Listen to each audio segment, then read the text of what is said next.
Welcome to another episode of The Unseen Paranormal, where some of the scariest things are unseen. I'm your host, Eric Freeman.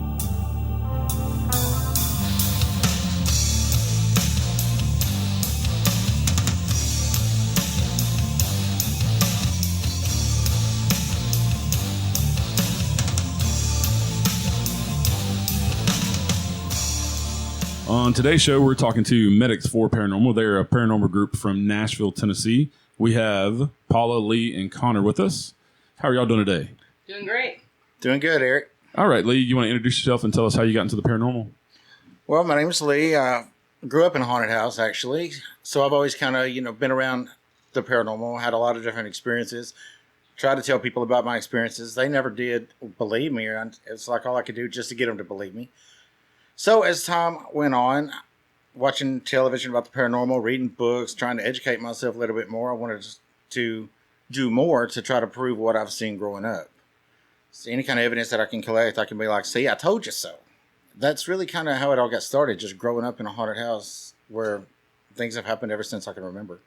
Well, and also nowadays, the paranormal is more normal than it ever has been. So yeah, growing up, it wasn't something you saw on TV or anything like that. So. Well, the thing about it growing up, you felt isolated because you had these experiences. You knew what you were seeing. You knew what you were hearing or feeling in some instances, but unless you can prove it.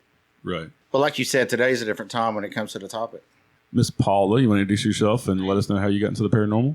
My name is Paula, and I have been interested in the paranormal since I've been a young girl. My Uncle Hank was very interested in UFOs, paranormal, Bigfoot. In fact, he was friends with Hans Holzer and did some investigating with him. Interested me. So when I was in middle school, I started doing some research, getting books out of the library. 2012, I met a group of guys on the ambulance, and they wanted to investigate, so we started investigating, and I've been doing it ever since then. Met Lee and Connor, and here we are, and here we go. Connor, how did you get interested and involved with this group of cretins?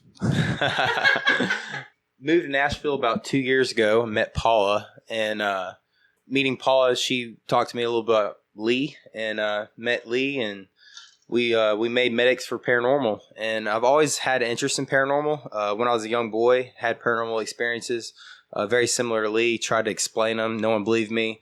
So it's really good to finally get some evidence I can document and show people. Yeah, and like me and Lee were talking about, it's one of those things of like 20 years ago, nobody would believe you because it wasn't as prevalent as now, and even more of the population I think believes in ghosts now than they did 20 years ago. Well, you were crazy 80s, 20 90s. years ago. Yeah, 20 years ago, they put you in a white jacket, and that's... Exactly. Yeah. Well, 20 years ago, all you had was Hollywood theatrics. Right. That was the only paranormal that was out there, but now people are coming forward. So they're coming out of the woodworks, coming out of the closet saying, hey, here's what we got. You want to tell me a little more about Medics for Paranormal and what y'all are all about and what y'all are looking to do? Well, we are a group of paramedics. We work for different companies throughout the Nashville area. We'd kind of dedicated our careers to actually helping the sick and the injured on a daily basis. And one day I got to thinking, what about the ones that move on to the next realm or whatever you want to call it, the ones that die? We just decided we were going to see if we can help that realm or help that side of it as well. And that's what we decided to do. We are in the business right now of working with the living and the dead. And actually, Lee and I worked together a while ago, and we did investigate in the bunk room, remember? Oh, yes, we did. I forgot about that. And when we reconnected about this not too long ago, that's when we decided to form this group. But yeah, we did investigate on our own one time, and that's how we've known each other for a while, years. Yeah. So we also did the investigation in the front hallway. Do you remember that? We were all sitting on the floor. Yes. That was at one of the ambulance services we worked at together. And it's an interesting subject, and it's fun. We have a good time doing it, and it interests people. But, I mean, as far as being paramedics, on my side, we care about people. We want to help people. You want to make people feel at ease in their home. So if they have an issue, they have a ghost, so-called, or they think they have a ghost or an apparition or something going on in their house, we could help them feel better about where they're living. And they're looking for answers. They want answers. Right, and let them, maybe calm their fears that maybe they have something evil and when they really don't, Right. You don't catch anything like that and just kind of help them out in that way. Might not be able to get rid of what's going on, but maybe help them understand it a lot more. And learn how to live with it. Right. Know what they're dealing with. I think a lot of common things like noises in the attic and stuff can be debunked. Raccoons, wind, so a lot of haunted houses are really actually just old houses. Yeah, and the house could be settling or something like that. Exactly. And then I like to say, and I've said this on a couple of episodes so far, that I'm a skeptical believer because I believe in the paranormal and I believe it's real and it's true, but I'm going to debunk it. I'm going to explain it. And I think that's how you have to be, especially if you're going to investigate, because there's too many shows and too many people out there that are too much about the theatrics and they forget, spirits were people once too. And so if you're being disrespectful or if you're provoking or anything like that, then okay, well, you're going to get a nasty response or they're not going to respond to you at all. That's like I was telling him earlier, spirits, like you said, are people. And sometimes when you go into an investigation for the first time, they're not going to be there for you. Right. You don't live in the home, so they don't want to come out for you. Sometimes it takes going back a second time. A lot of it, like you said, they are people, and it's a trust factor. You have to earn their trust as well, just as if they were alive. They don't know who you are. They don't know what you're doing there. Well, and also, what's to say that some of them even know that they're dead? Maybe someone don't even know they're dead. And you're invading their space, and they're like, well, why can't they see me or hear me? And they're confused about, what's going on. And so, so it's good to go with respect and to understand that, these were people just like we are. But like your intelligent haunts, maybe they don't know they're dead. That's very true. And there's all types of hauntings. And I want to add something for people who don't understand the paranormal or want to get into it. There's a great movie with Nicole Kidman in it. The Others? The Others. Yeah. Awesome movie about the dead living with the living, right, and the dead not knowing they're dead. So what kind of roles do each of y'all play? We all do have our own specific roles. Myself, I actually take care of a lot of the equipment. I make sure that the equipment is ready to go. I take care of scheduling. Always looking or talking to these guys about new equipment ideas, new possibilities of different ways that we can actually do this and be successful at it. Myself, I seem to have the ability, I can actually tell when a spirit is present. That's been verified by our equipment while we're doing these investigations. I would just tell them, stopping dead in my tracks, says something is here. Not even 10 seconds later, 5 seconds later, our equipment is going off. And that is verifying that. And that's happened more than once. Connor, he has the ability to feel the emotions of whatever we're dealing with. If it's a spirit, ghost, whatever you want to call it. I've seen the boy, he has just broke down into tears for absolutely no reason whatsoever. Mm-hmm. And I just want to give him a Kleenex. I feel sorry for him. But he's also the historian. He looks to the history of the property, the history of the land, to try to find out exactly what we're walking into, try to make contact with a certain spirit, perhaps, or if there was some kind of tragedy, or like you even said, if somebody don't know that they're dead, it could be residual. And then Paula here, she's great at public relations. She's good to help me out with anything. We all definitely look at our evidence together in different ways. We try to compare what we have found. Paula is great at talking to people. And let's face it, we all need a pretty face in our group, and that's Paula. That's not just what I do. It's not about lip gloss, Lee. So I like to do all of the clerical stuff. Make the pamphlets, give them their evidence, right, put everything together, She's also working on our webpage right now as well. So, but we all help each other. We all put a hand in everything. But you got to have someone who takes on a certain role. Connor's learning to take on more of the equipment, because the equipment is a lot for one person. Right. And he's been impressive with that right there. And I'm really grateful for that help as well. Me too, because I'm not technical. She is not. But, Connor, he has really come a long ways. I'm really proud to have him on the team. And he's a great historian. He has come up with information I would have never found. Yeah. And wouldn't know where to find it.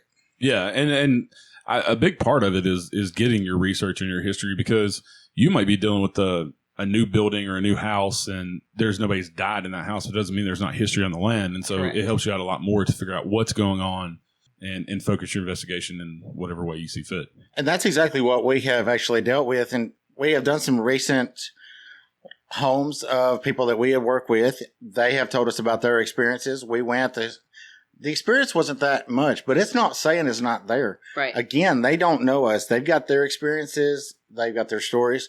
We are still going to go back and investigate it again. Mm-hmm. But each one is going to be different. So you were saying something about equipment, how y'all use a lot of equipment and it's a lot for one person. What kind of equipment do y'all use, and why do you use certain pieces? Well, we've got anything from, we got multiple full spectrum cameras, okay? And they record in infrared.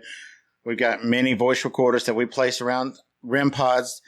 Which of these little devices, they got an antenna sticking up. Whenever they notice the difference in static electricity around it, they'll emit a light as well as a loud, irritating sound. There's no doubt that that's what it is, but we place those around as well. We got a SLS camera that I built. It's from an Xbox Connect. SLS is for structured light sensor.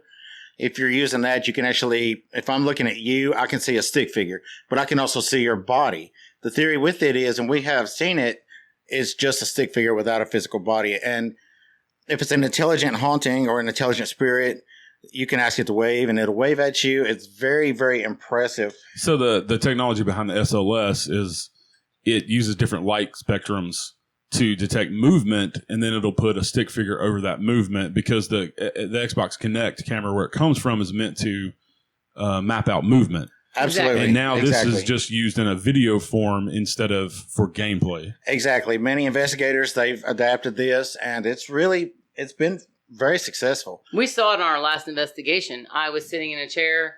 A gal that was with us was sitting in a chair, and they were holding it up, and there was a little red stick figure in this chair, and then there was a big yellow stick figure that was touching myself and the other girl that was with us. And it was literally...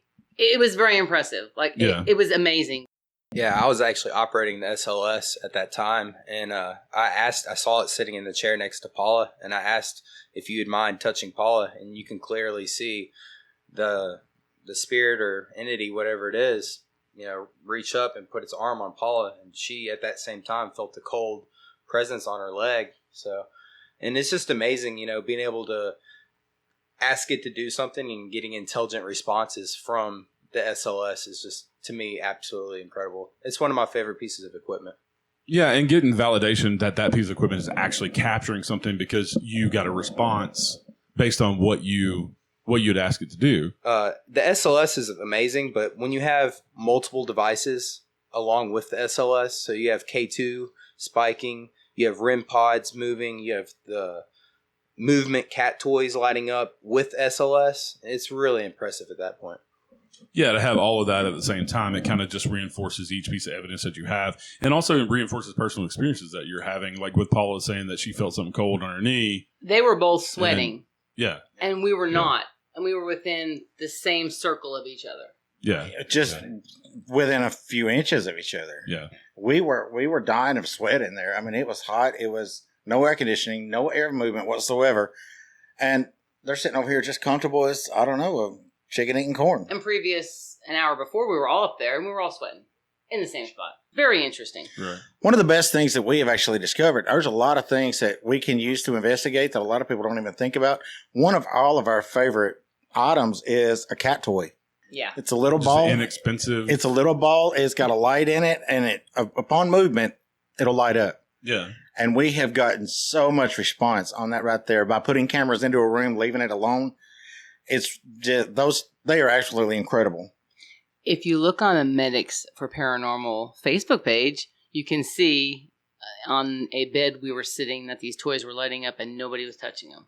And y'all do that with all of your evidence. If it's not a private investigation, you have permission to put the evidence Correct. up.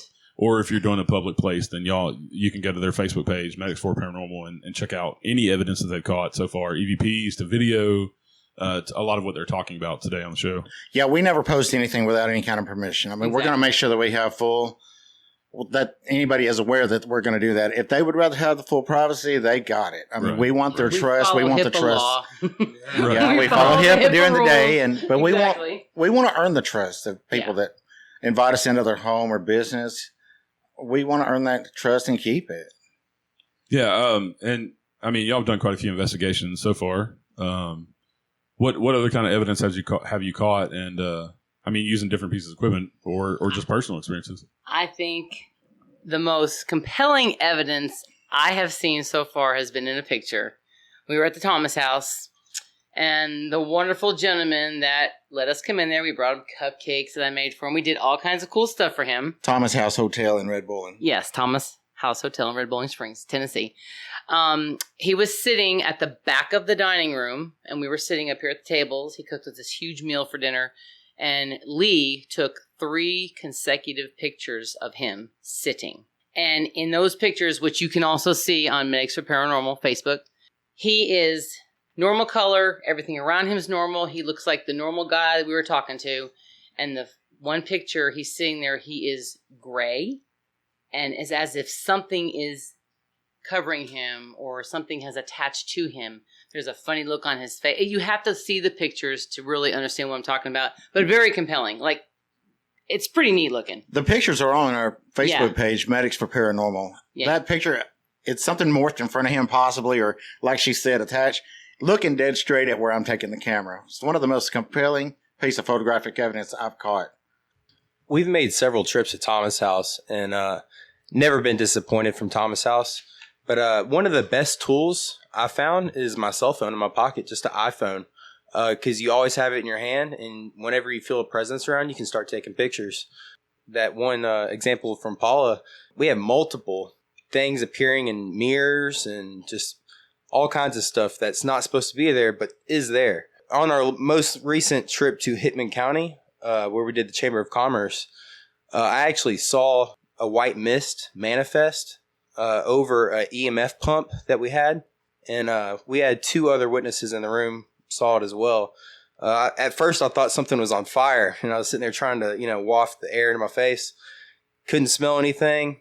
Turned on the light, no smoke, but there was sure enough a mist, appearing in the So room. for the listeners who don't know, what is an EMF pump and what does it do? So an EMF pump is basically a magnet in a ball, and it just spins around in a circle, and it makes an electromagnetic field.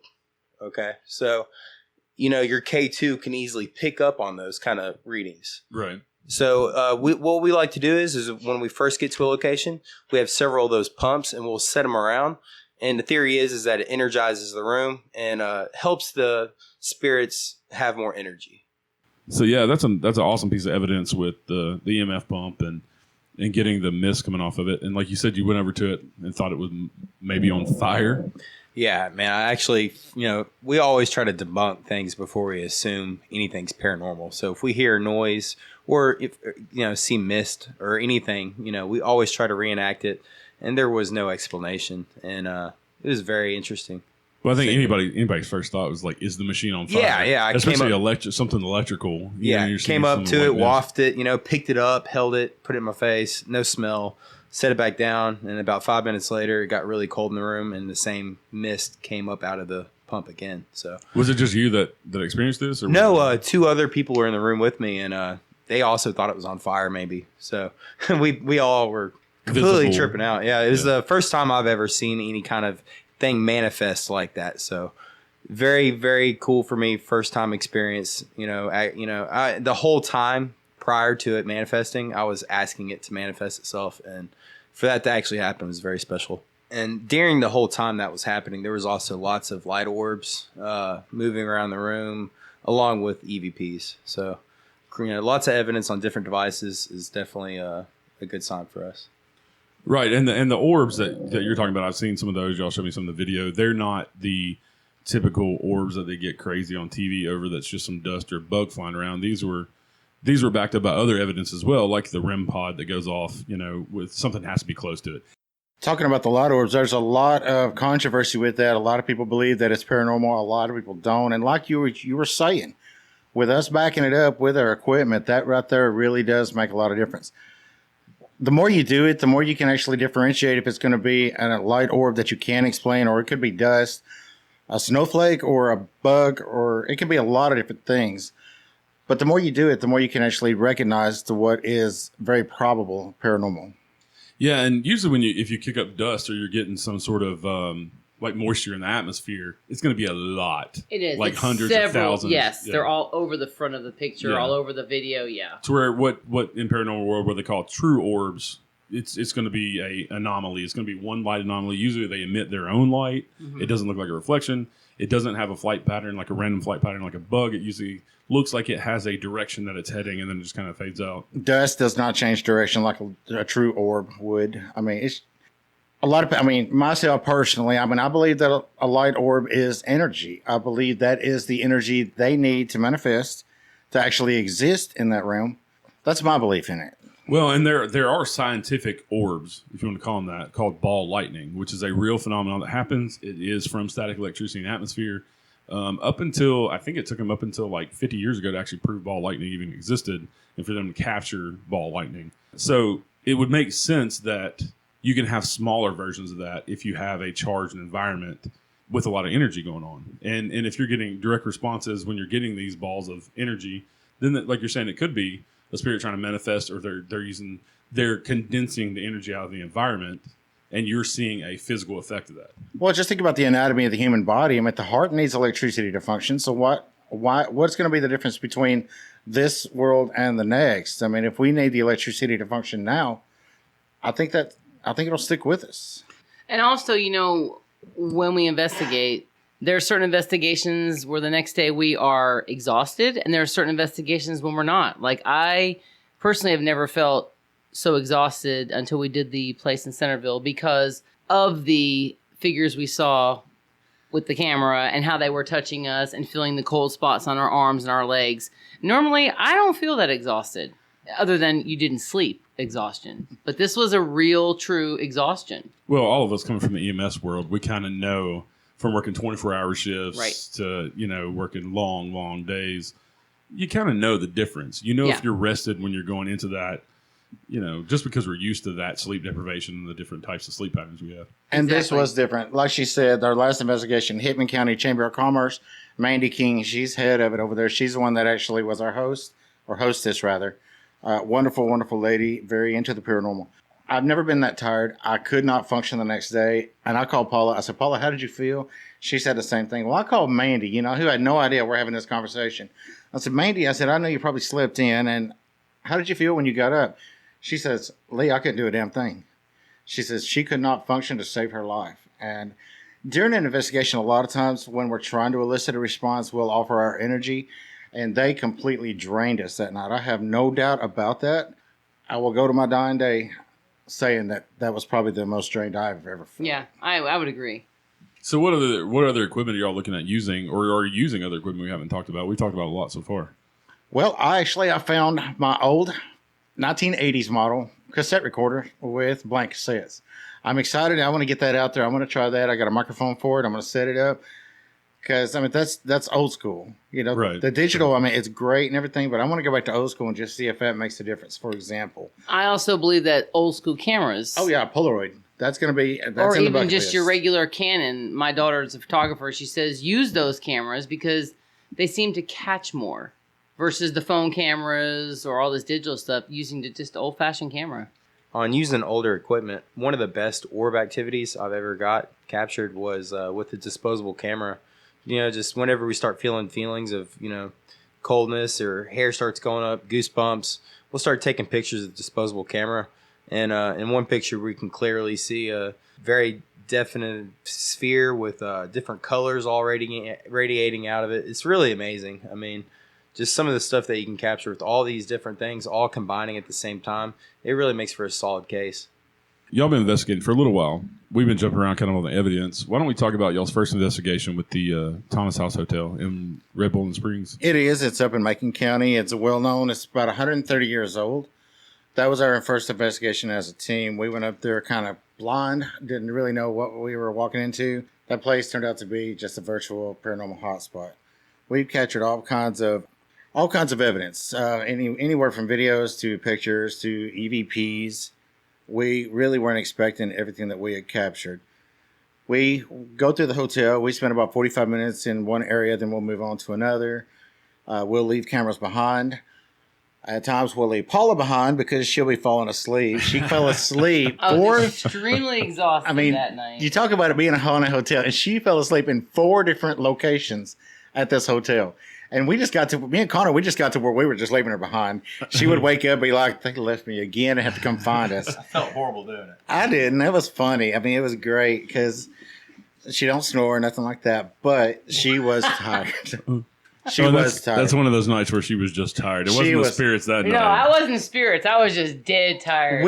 Usually we don't like to go all night, but that night was our first one together, and we had so much activity, so much going on in every part of this place to where we just kept going. Me and him, we had our energy charged, but It was a great investigation.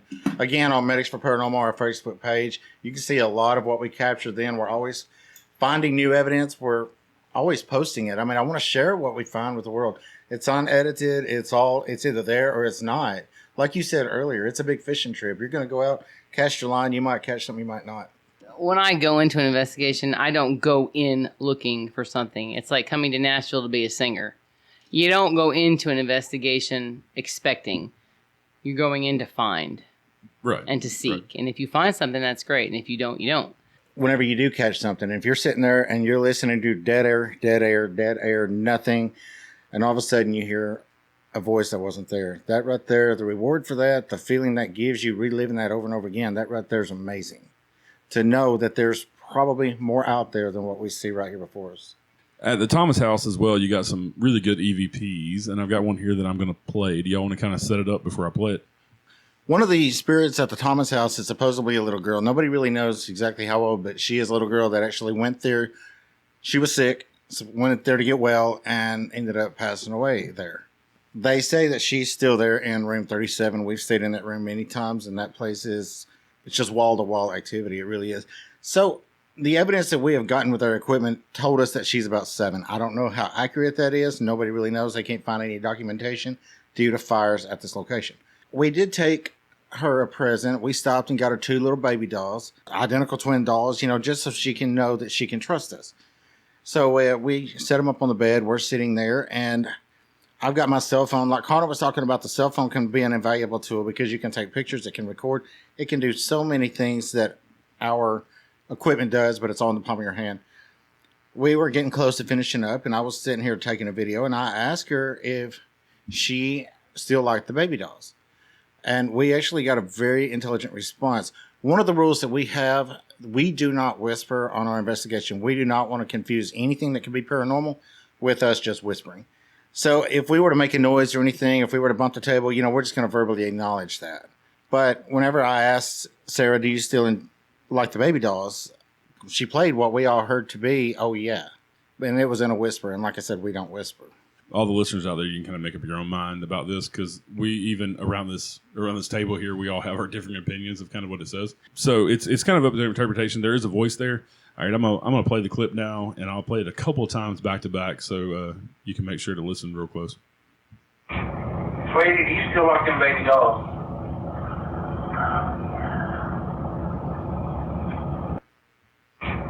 Sweetie, do you still like them baby dolls?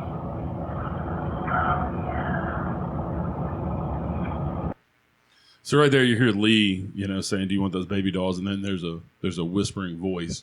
And one of the reasons that you don't whisper is because you're recording so much audio that you don't want to contaminate your evidence. Because when you go through, you're not going to remember, oh, when I said that, so and so whispered. But yeah, make up your own mind, and you can find that clip on the Medics for Paranormal Facebook page with all their other evidence, and take a even better listen with headphones on. Or what kind of other evidence did y'all catch at the Thomas house? Really quick on that, I really would like for people to actually get on there and listen to that clip and comment on what they hear. I mean, I like to see other people's opinion, what they hear. Maybe they're hearing something we don't. And that's why we want the evidence. We want to know that our experiences are real. We want to be able to show, hey, this is what we experience. We cannot explain it. And like you said earlier, if you can't explain it one way or another, then you almost have to assume that it's paranormal. What other kind of evidence have y'all catch at Thomas house? Again, in Sarah's room, I had a ball. It was a ball, just a little red rubber ball that, you get out of the big bin at Walmart. We had it sitting on the end of the bed, and we walked out of the room, and we were just going to leave it with an unmanned camera. After we walked out of the room, I did forget something. I walked back in. I walked past the bed that the ball is on, and I'm standing over by the dresser, probably a good 3 feet. So Connor was actually in there with a video camera. We were about to leave that camera set up, and we were going to go somewhere else, and that ball started rolling on its own across the bed. We tried to duplicate it. We couldn't. It would not move without any kind of force. That right there was very impressive. I had a conversation with a REM pod at the end of what they call the dark hallway. Some people call it the whispering hallway. Got some very good intelligent response with that REM pod. But one thing that I learned on that, and like I said, you can actually feel the presence if you want to, if you're open enough to feel it. I pissed them off. One of the first questions I said, do you want me to leave? I got a response, and I started getting some other response. And you could tell that they were getting really frustrated because every time I would try to speak, that REM pod would go off. But it wasn't every time. But it just got to the point where that happened like about 3 or 4 times in a row. Then we got back to a few more intelligent responses, and I asked again, do you want me to leave? It lit up, and I was out. I'm going to be in respect. And it goes back to like we were talking about earlier, is about they were people too, and they'll get annoyed, and they'll get tired of people saying, show me your response, because there's a lot of people that go through places like that are open for investigations. One of my coworkers, they asked me, they said, so how would you feel if you were a ghost sitting somewhere and you actually walk in and that ghost is sitting here thinking, oh, great, I got to go do some ghost shit now. I mean, right, and I can see that. I mean, I can see somebody, feeling like that. Like you said earlier, these were people at one point. They're just in another form. And that's kind of why, when I say I only investigate so much in one spot. I feel like an investigation should probably start around 9, maybe end around 2. I'll say to over-investigate. We don't know where spirits out. No, I agree with that too. But whenever you get in there and you're getting some good you get evidence, excited and you want to do an all-nighter, and I have to sleep all the rest of the night. Kind of like working a hot call on the ambulance. It's just on the other end of the realm here. It's very hard to leave a location when you're getting a lot of activity. I mean, even if you don't have to drive very far to the location, sometimes you go to a location, not see anything or hear anything the whole time you're there. Or, sometimes stuff is happening literally the whole time. And when stuff is happening, it's very hard to turn it off and just go home. Because, people try their whole lives to get evidence like we experience in 10 minutes at certain locations.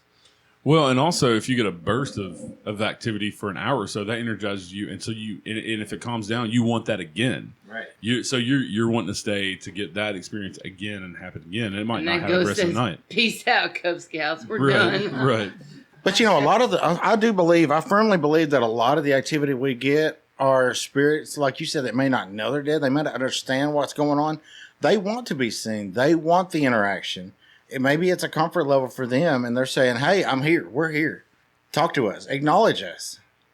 I can see that. A lot of people theorize that they don't know that they're dead due to maybe a traumatic event or maybe just their beliefs. Or a sudden passing. Or if it happens real quick, then maybe. Right, exactly.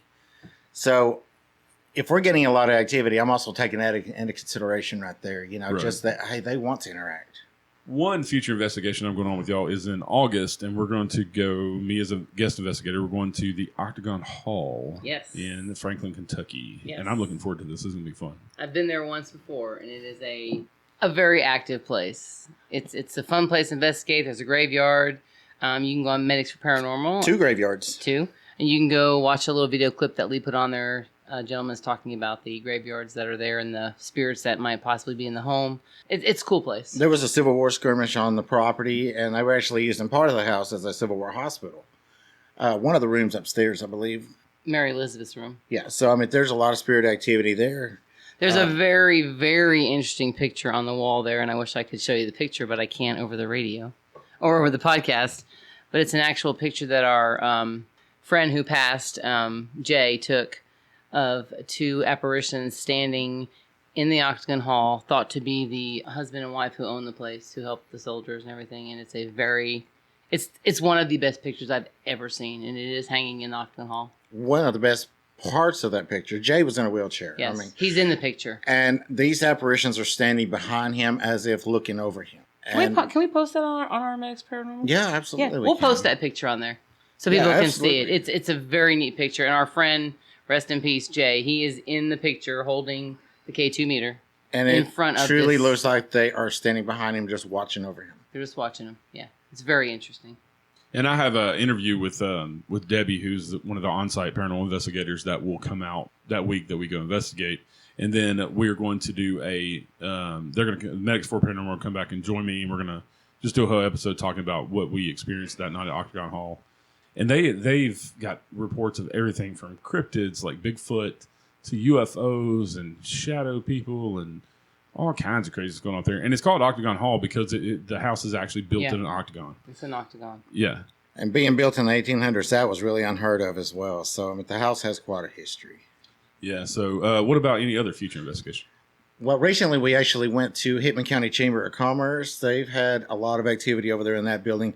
Mandy King, she's head of the Chamber of Commerce, invited us over. She joined us with the investigation. She's actually going to be joining us, by the way, when we go to Octagon Hall.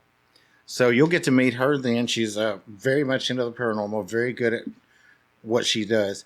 But the spirit who is actually over at the Chamber of Commerce knows her. So we definitely wanted her to be involved with it.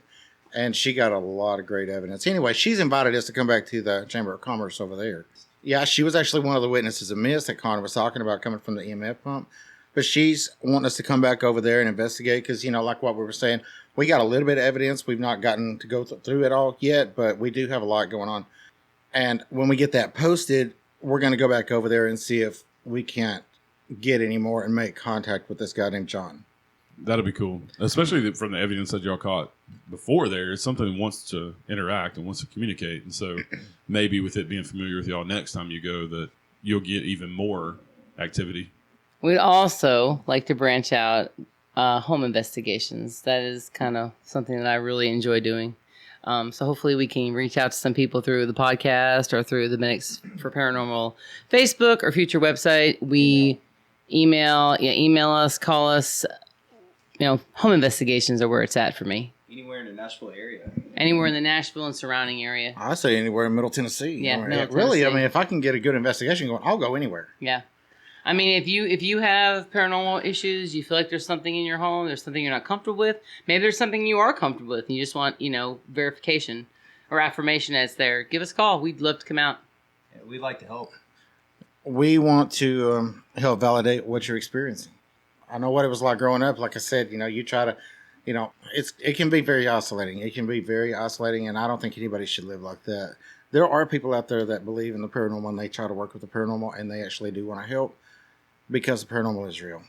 And a lot of people, especially if you got like a single mom with kids and there's something bothering their kids, they kind of feel overwhelmed with that and they don't know what to do with it. I mean, not just single mom, but like, parents in general, if they don't really have any knowledge of the paranormal and they're not in the paranormal world like we are, they might feel overwhelmed. They might feel like they can't protect their children. So, it's nice to have people come in and not knowing where to turn and know that right. There are people like us who actually want to come and help. We can help determine if it's going to be anything malevolent, if it's going to be anything that's dangerous, or something that just wants to exist with you, coexist. You were talking about future investigations. I have been contacted by a few of my colleagues that I work with in the Nashville area. Recently, one of the guys, he had called me up on the phone. He's like, hey, you got to hear this. He said that he has a lake house up on the river, and something was triggering his security camera. Well, he said him and his girlfriend were sitting there and they were just goofing off. He got on there and said, hey, who's in there? He told me, he's like, Lee, we got a voice back. It sounded like an automatic voice. There was no reason, and I want you to go check it out. I said, well, we'll be glad. We'll go spend the night. He said, hell, spend the whole week if you want to spend the whole week. Just find out what we're dealing with there. But he said one of the neighbors is actually in a civil war for it, which is really intriguing to me. Plus, the environmental factors. You got the body of water. You got everything right there. You got a lot of ingredients for it. But we are doing some residences of people that I work with currently. We've already done a few residences. We are very private. We are very respectful of privacy. Now, we would love to post and share with our investigation, but privacy is number one top priority. It's always up to the person's home's discretion, what they want shared. If anything, if you want us to come out and take a look at your house, if you have some concerns, and if you want them to keep that confidential, we always respect that. And like we've said throughout the podcast, you can go on Facebook and look up Medics for Paranormal. That is the number 4, by the way. Just to clarify on the search, it's Medics, the number 4, then Paranormal. Yeah. And like Paula just said, we got medicsforparanormal@gmail.com. That's going to be our email. One of us will get in contact with you. Absolutely. I mean, if you need assistance or if you just need a consult or just need to talk about your experience, reach out to us. I mean, we want to help with that.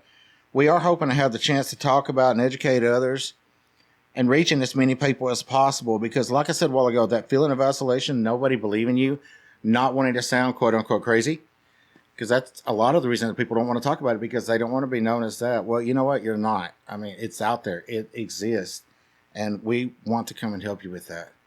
We respect your home. We respect your lives. We respect your family.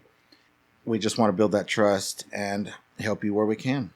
I'd like to reach out to other investigative teams as well. If they would like a consult or if they want to kind of interact, we are more than welcome to help anybody at sends us an email. Like I said, that's medicsforparanormal@gmail.com, and also Medics for Paranormal on Facebook.